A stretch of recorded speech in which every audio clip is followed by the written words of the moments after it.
So I'm here with one of my favorite people to speak to, and we don't get to speak as often as I would love. But for the sake of everyone listening, what is your full name? My name's Abiodun Olaitan. Your names. What year were you born? 1969, December. December 1969. Yeah. Where were you born? Lagos, Nigeria. Okay. Lagos State, Yeah, Nigeria. What? How old were your parents when you were born? Wow.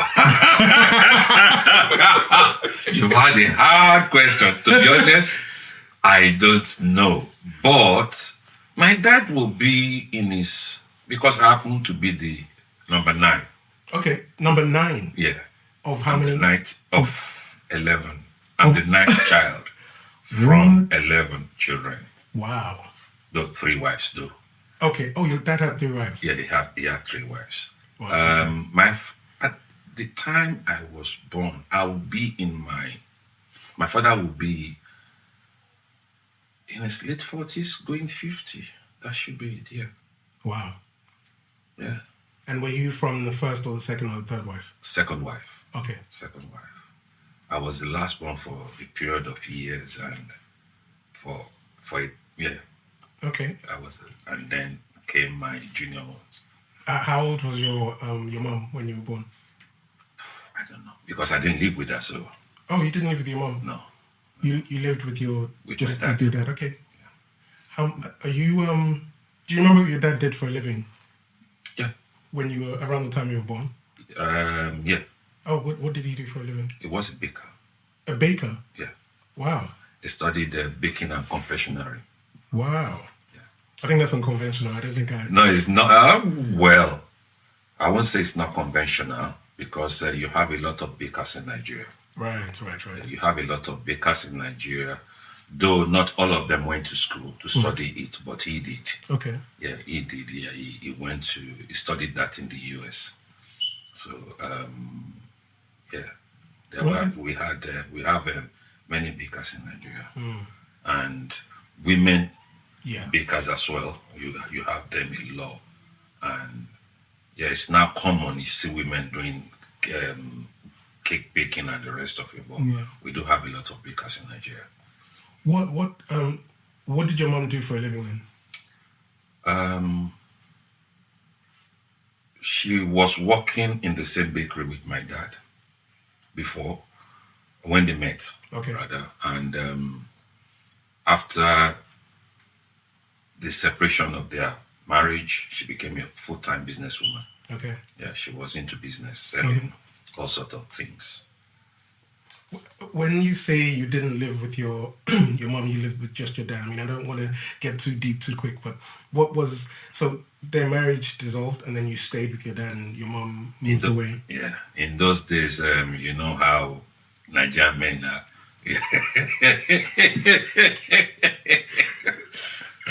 absolute rights they have. Yeah. So, mom left, but she can't take us along with her. We stayed with our dad, and that was it. So you were saying in those days your dad and your mom had separated, but you stayed with your dad, and so I was just asking if you still had a relationship, if you maintained a relationship with your mom.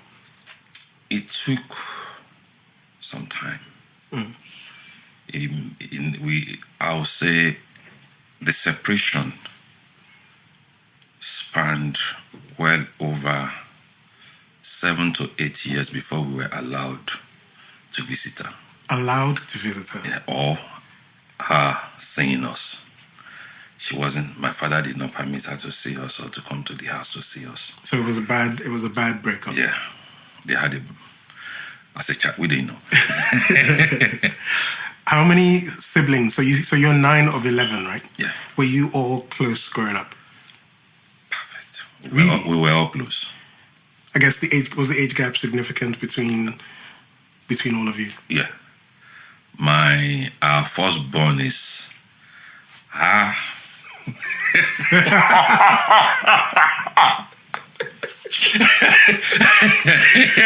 You didn't know where they were going.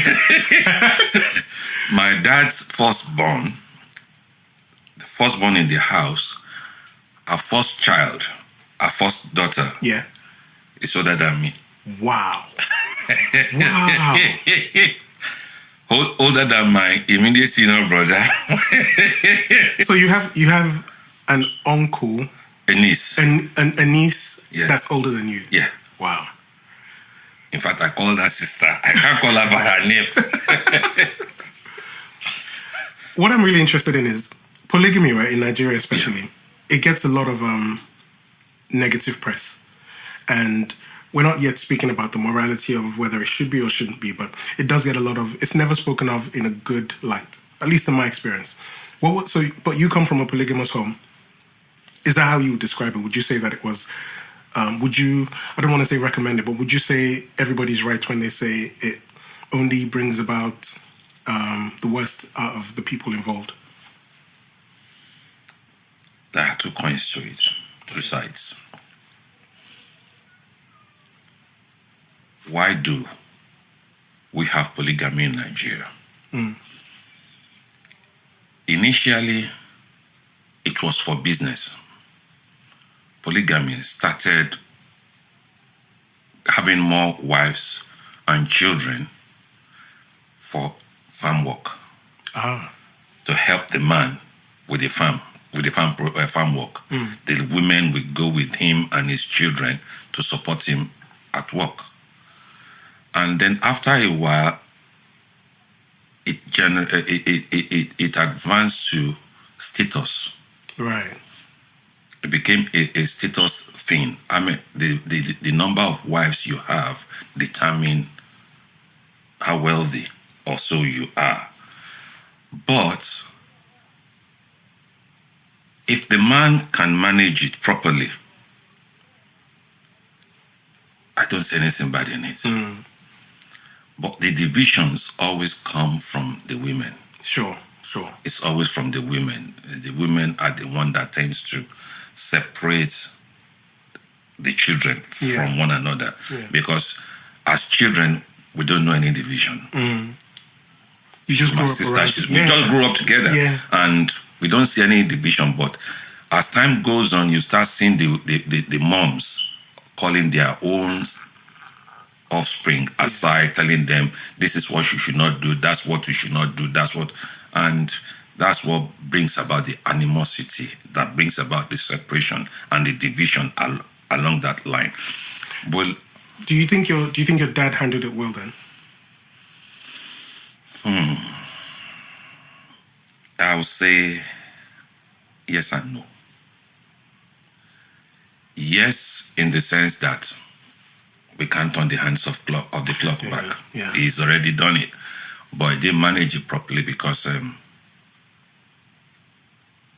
he didn't bring us together. Right. He was there, but he didn't have the clout, the strength to manage the women and manage the children that he has. Sure. So it's once upon a time I was in Lagos for over 20 years and I did not see any of my siblings. Wow. We were all living in Lagos. For 20 years? Yeah, and we didn't see each other. I didn't visit them, they didn't visit me. Well, to take it back a little bit then, what would you say your earliest memory was? So what do you remember the most about, those childhood years? Before my dad married the third wife. Oh, the third wife was after you were in the picture? And, okay. I was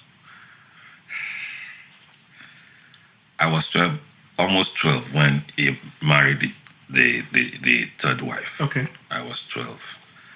So at that time, Mama takes all of us as the same. There was I didn't see anything. My half-brother, I'm sorry to use that language, I don't like using it. But I think most people understand, It's my brother. Or step brother. step, half? Which step? Which step am I taking?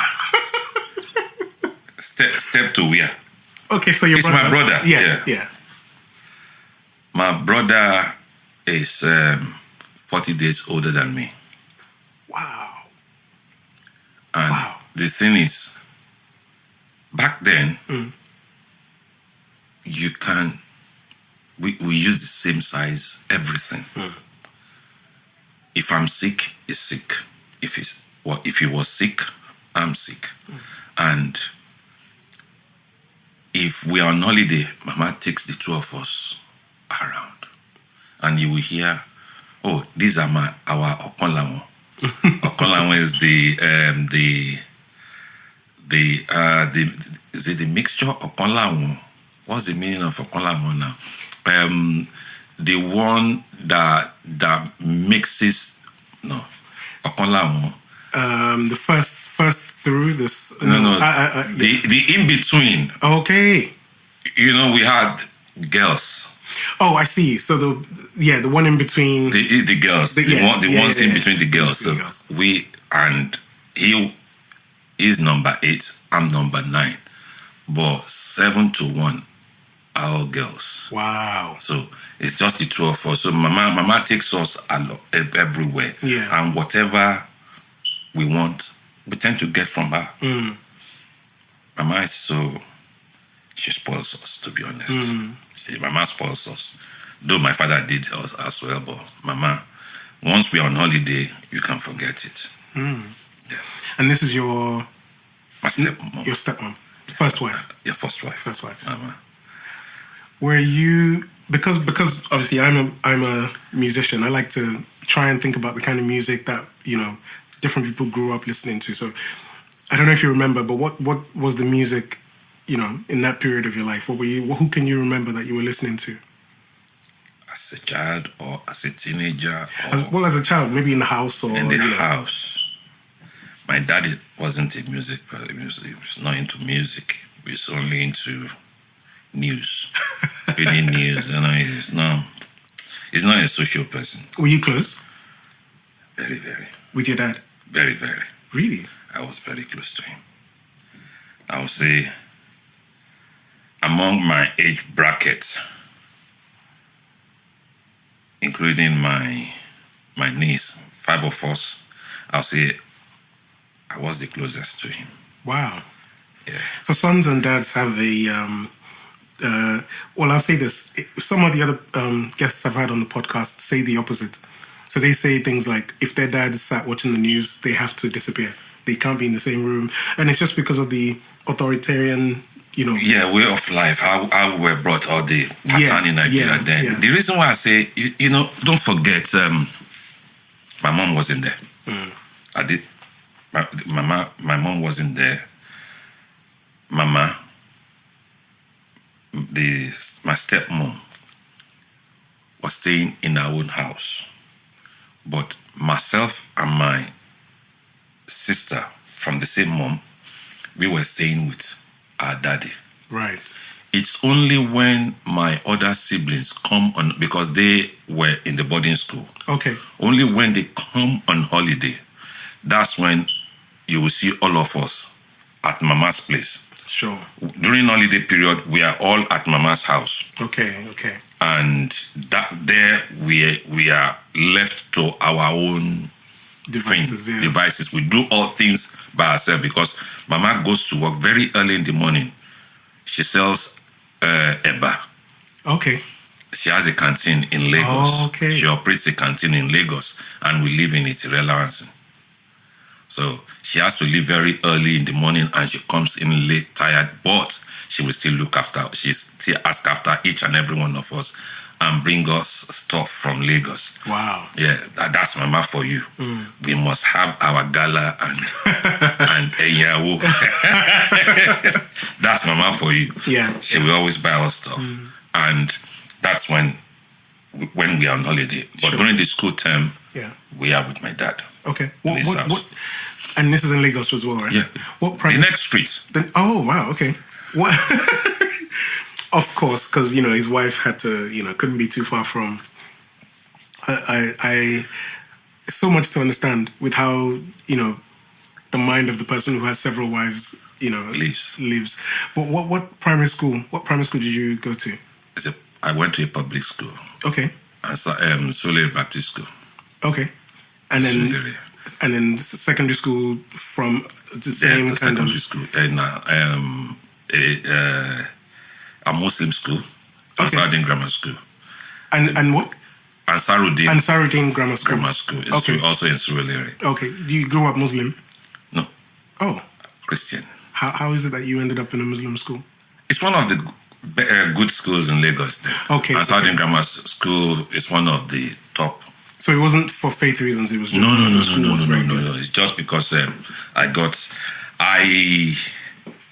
because I didn't get admission into the government school, okay, which is the government college, Eric Moore. I didn't get admission into the Eric Moore school, so my other choice was to go the common entrance for Ansarudin Grammar School.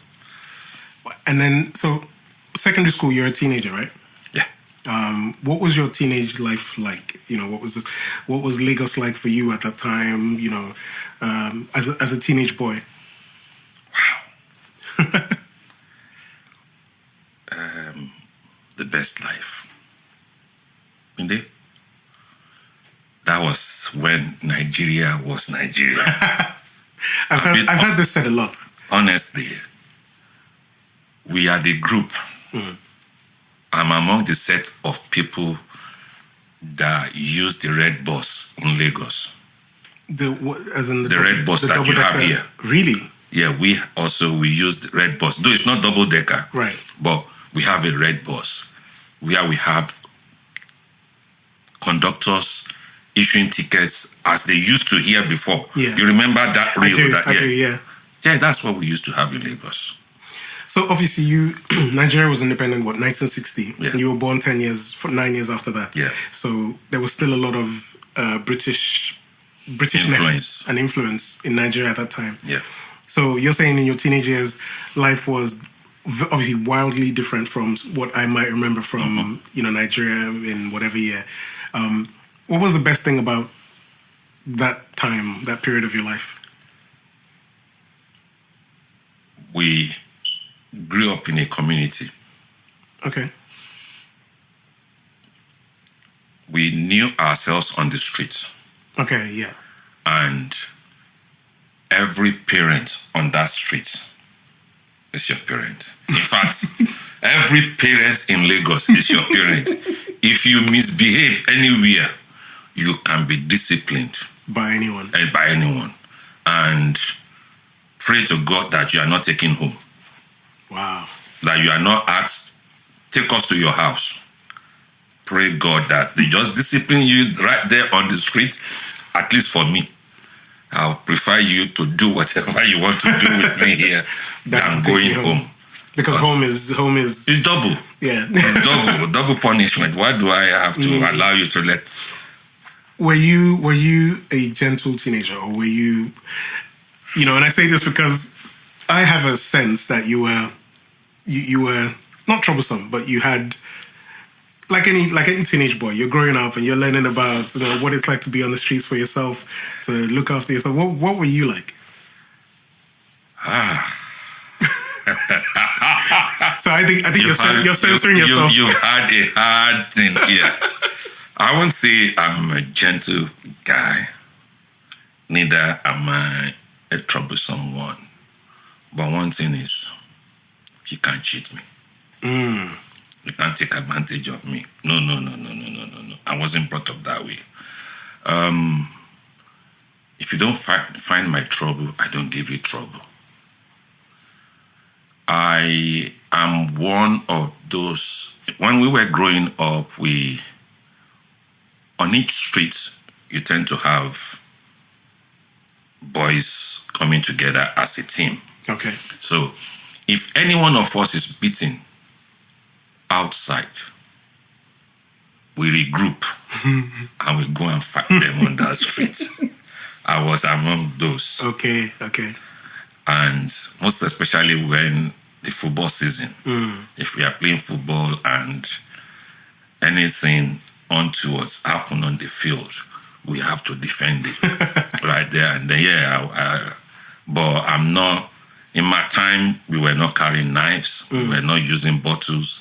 It is our knuckles. We use our knuckles and sand, and, you fight properly, but no weapon whatsoever. Okay. Okay, so moving on from that just a little bit. So around about the teenage years is when you start to, I don't know, I had a crush when I was a teenager. I had a crush. I had a girl in secondary school that I really, really liked. Whether or not she even knew who I existed or whatever, it didn't matter. I just really liked her. Did you have a crush growing up as well, like as a teenager? Yes, I do. Yes, I do. I had a crush, and actually I spoke to her, and we were going out until my dad showed up. Whoa! How old were you? I'll say 11, secondary class 1. 11? Yeah. You were 11 years old and not dating, but like going out with your crush. Yeah. That's not usual. Like I'm saying, I think my crush, I'm talking like 15. 16. No. 11. I was secondary school. Wow. Class 1. Wow. And she was also in class 1. Okay, so was that your entry into, being around females, being around girls, and just knowing what women were like, as a man growing up? Do I even know anything about that? It's like a status thing. Of course. That's Abby's girl. You dare not go to her. Of course. She belongs to Abby. Yeah. And once it's Abby, all of my friends, they have to be on the lookout for her. Just as I do to their own girls as well. It's just like going out together when my dad is not in, coming to my house, sitting down, having a drink. Sure. The PG stuff. Yes, it's just because I know the son of whom anything should happen. I know where I belong, and I don't want anything of that sort. And and it didn't it lasted for maybe a year. Oh wow! And that was it. Wow. Yeah. One, my dad tried to put a stop to it by my stepmom reported that that's my girlfriend there that she normally visits when he's not in, and daddy just stopped his driver, asked his driver to stop in front of their house, walked into their house and tell her straight, I don't want to see you with my son anymore. And wow. From then they started to. Wow, that's. My dad, he was very blunt. Wow. He was a very, very, very strict person. Right. In this day and age, in Nigeria, they will lynch him on the streets of Lagos. Yeah. That's for how strict he was. Yeah, that's my dad. Even the law enforcement will be the one to kill him, right there and then. So his strictness. Wow, this is. And not for his own. Not for some. He will fight the law enforcement not because he committed an offense, but because maybe they are maltreating someone. Okay. And he will never allow it. So he wouldn't stand for injustice or anything like that. He can't stay in Nigeria. Of Nigeria of today, he will have been long dead. Wow. They will lynch him on the street, on the road. Wow. Yeah, they will kill him straight away on the road. Yeah, that's my dad. Is that something you respect about him? One of the things I do. Yeah. All of my siblings, we have that trait. We stand for it, and that's it. You say it, and you don't care whose cup is broken or just say it. As long as it's the truth, we stand for it. Wow. Yeah.